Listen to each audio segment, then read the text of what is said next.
오늘은 요한계시록 4장 하늘의 심판 법정이 세워지다라는 주제를 다루고자 합니다. 4장은 하늘 장면으로 마치 연극의 무대 배경과 같습니다. 무대 배경을 보면 어떤 이야기가 펼쳐질지 암시되어 있는 것처럼 4장의 무대 배경이 어떤 모습인지 판단하는 것은 요한계시록 본문을 이해하는 첫 걸음이 됩니다. 무대 장소는 하늘이며 이를 하나님의 집무실로 정의하고자 합니다.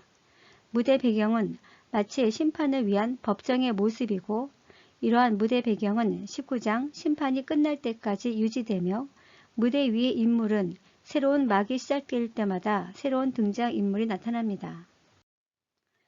따라서 첫 번째 논쟁은 4장의 무대 배경은 무엇을 위한 장면인가입니다. 즉 심판을 위한 법정인가 아니면 예수 그리스도의 대관식인가입니다. 전천연설은 심판을 위한 법정의 모습이라고 주장하며 무천연설은 예수 그리스도의 대관식이라고 주장합니다. 시점은 전천연설은 재림 직전이고 무천연설은 십자가 사건 때라고 주장합니다. 목적은 전천연설은 일곱인 일곱 나팔, 일곱 대접 등 심판을 위한 목적으로 세워졌으며 무천연설은 천상교회를 통치하기 위해서라고 주장합니다. 무천연설 입장은 다음과 같습니다. 무천연설의 결론은 십자가 사건부터 재림까지가 천년왕국입니다. 따라서 4장의 시작은 십자가 사건이 됩니다. 즉 예수께서 십자가 사건 때 부활 승천하여 하늘에 올라가 왕으로 등극해야만 이때부터 지상의 교회와 함께 천상의 교회가 시작된다는 개념입니다. 그러므로 4장은 예수 그리스도의 대관식이라고 주장합니다. 전천연설의 입장은 다음과 같습니다. 전천연설의 결론은 재림 이후가 천년왕국입니다. 그렇기 때문에 4장의 시작이 재림 직전이 됩니다. 5장부터 심판이 시작되므로 그 이전인 4장에서 심판의 법정이 차려져야 심판이 시작될 수 있다고 보는 견해입니다. 따라서 4장은 심판을 위한 법정 모습이라고 주장합니다. 4장 하늘 장면이 심판 법정의 모습인 이유는 첫 번째로 보좌에서 천둥과 우레, 번개 소리가 나는데 이는 심판과 하나님의 임재를 상징합니다. 두 번째로 성경에는 심판과 관련된 내용은 법정 용어를 많이 사용하고 있습니다. 세 번째로 요한계시록 주제가 심판을 통한 하나님 나라의 완성이라는 점입니다. 네 번째로 5장부터 일곱인 심판이 시작됩니다. 다섯 번째로 예수의 사역 당시 사내들인 법정의 모습과 닮아 있습니다. 즉 사내들인의 법정은 대제사장 1명과 제사장 24명과 장로 24명, 서기관 22명으로 구성되어 있다는 것이 주류 견해입니다.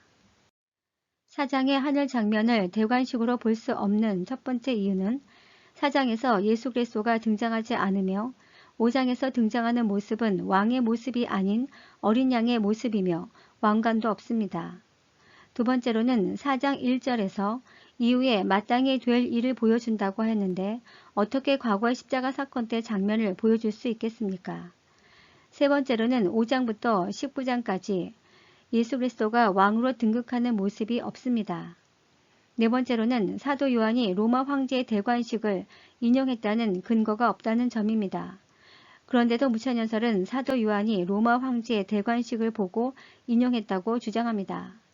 다섯 번째로는 5장 7절에서 8절에 등장하는 두루마리는 율법책이 아닌 심판책입니다. 무천연설은 열왕기하 11장에 요아스 왕의 대관식 장면 중 율법책을 주는 하이라이트 장면에서 인용했다고 주장합니다.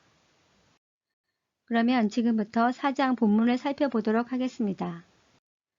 4장 1절 이 일 후에는 2장과 3장 7교회 권면이 끝난 이후로 볼 수 있고 환상으로만 보면 1장 10절 예수 그리스도의 환상 이후로 볼 수 있습니다.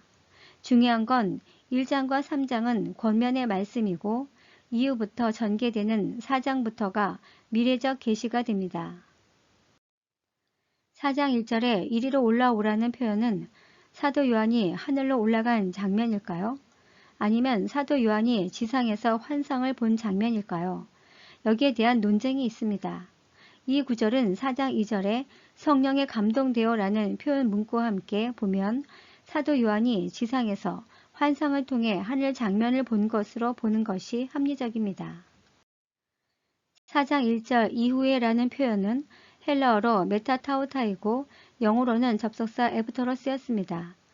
애프터 용법은 시간 순서상 어떤 일, 사건, 상황 다음에 일어날 것을 나타내는 접속사입니다. 따라서 문법상으로 보면 순차적 전개로 이해해야 합니다. 그럼에도 불구하고 이에 대해 순차적 전개인가 아니면 논리적 전환인가에 대한 논쟁이 있습니다. 전천연설의 입장은 문법, 문맥, 단어 의미를 종합해 볼 때 시간 순서인 순차적 전개로 이해합니다. 이는 앞서 속히 일어날 일, 예언, 장차 될 일을 기록하라, 이후에 마땅히 일어날 일이라는 표현이 있는데 그 중에 장차라는 표현은 미래의 어느 때를 나타내는 말로 이를 종합하면 요한계시록에 쓰인 AD 95년 이후 미래의 특정 시점부터 일어날 일이 됩니다. 무천연설의 입장은 문법, 문맥, 단어의 의미보다 자신들의 정한 결론에 부합되도록 시간 순서 개념이 아닌 논리적 전환이라는 개념으로 접근합니다. 속히 일어날 일, 예언, 장차 될 일을 기록하라, 이후에 마땅히 일어날 일이라는 표현이 갖는 문법적 의미는 무시하고 다시 십자가 사건 때 출발하기 위한 논리적 전환이라고 주장합니다. 이를 정당화하기 위해 상징적 해석과 과거주의 해석을 동원합니다. 4장 1절에 마땅히 일어날 일들은 1장 1절에 반드시 속히 일어날 일들과 같은 의미로 마땅히로 번역된 대의는 오직 하나님의 의지에 따라 필연적으로 반드시 일어날 미래적 사건을 뜻하며 속히로 쓰인 엔케타이는 하나님의 의지에 따라 빠른 시일 안에 성취될 것을 말하므로 종말의 임박성을 말합니다. 그런데 여기서 중요한 것은 일어날 일들이 복수형으로 쓰였다는 사실입니다. 만약 이것이 단수형이었다면 재림 사건을 지칭합니다. 그러나 이는 복수형으로 쓰였기 때문에 핵심 사건은 재림이고 부가적인 사건은 재림의 징조와 그 결과로 나타난 사건들을 포함합니다. 즉, 징조는 재림에 앞서 일어나는 사건이고 결과는 재림으로 성취되는 하나님의 나라입니다. 이를 종합해보면 마땅히 될 일들은 바로 재림과 그 앞서 일어날 징조들과 재림의 결과로 성취될 하나님 나라가 됩니다. 그렇다면 세 번째 논쟁으로 재림과 그 앞서 나타날 징조는 언제부터 시작되는가입니다. 재림 직전부터일까요? 아니면 십자가 사건 때부터일까요? 전천연설의 입장은 재림과 연관된 4장 이후의 주요 사건들은 당연히 재림과 붙어서 일어나는 것이 상식적이며 이것이 재림의 이정표이자 징조라고 보는 견해입니다. 예를 들어 모든 이벤트는 행사일에 맞추어 그 이전부터 일정표대로 준비하고 진행되는 것과 같습니다. 따라서 전천연설은 4장 이후부터를 재림과 재림의 이정표의 관계로 이해합니다. 반면 무천연설 입장은 요한계시록 주요 사건은 십자가 사건 이후 교회의 시작과 함께 출발한다고 보는 견해입니다.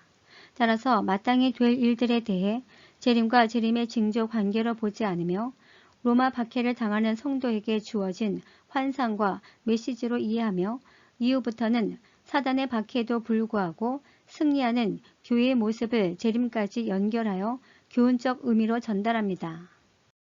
이를 종합해보면 누구의 주장이 옳을까요? AD 95년경 사도 요한과 당시 성도들은 재림이 로마 박해 끝에 성취될 것으로 이해했습니다. 그렇기 때문에 요한 1서 2장 18절에 지금은 마지막 때라는 표현을 사용한 것입니다. 무엇보다 사도 요한은 요한계시록 주요 사건이 십자가 사건부터 시작되었다는 어떤 표현도 사용하지 않고 있습니다. 결과적으로 로마 박해 끝에 재림이 일어나지 않았습니다. 결국 4장 이후의 모든 사건은 계속 연기되어 실제 재림 직전에 나타날 것입니다. 무천연설의 논리대로라면 사도 요한은 당시 극단적 종말론자였을까요? 사도 요한도 미래적으로 해석한 것입니다. 이는 매 시대마다 종말론적 삶을 살도록 하기 위한 하나님의 의도된 장치입니다. 재림은 세상의 종말이자 구원의 기회가 없는 가장 중대한 사건입니다. 그렇다면 재림의 이정표에 관해 누가 진실을 말하는 걸까요? 여기서 첫 번째 가져야 할 질문은 하나님은 재림의 징조와 이정표를 계시했는가입니다. 하나님은 BC 586년 예루살렘 멸망과 예수 그리스도의 초림도 그 징조와 이정표를 제시하였습니다. 따라서 가장 중대한 사건인 재림에 관한 재림의 징조와 이정표가 없다고 주장한다면 이는 거짓입니다. 다음 시간에는 4장 2부로 24장로 그들은 누구인가에 대해 다룰 예정입니다. 감사합니다.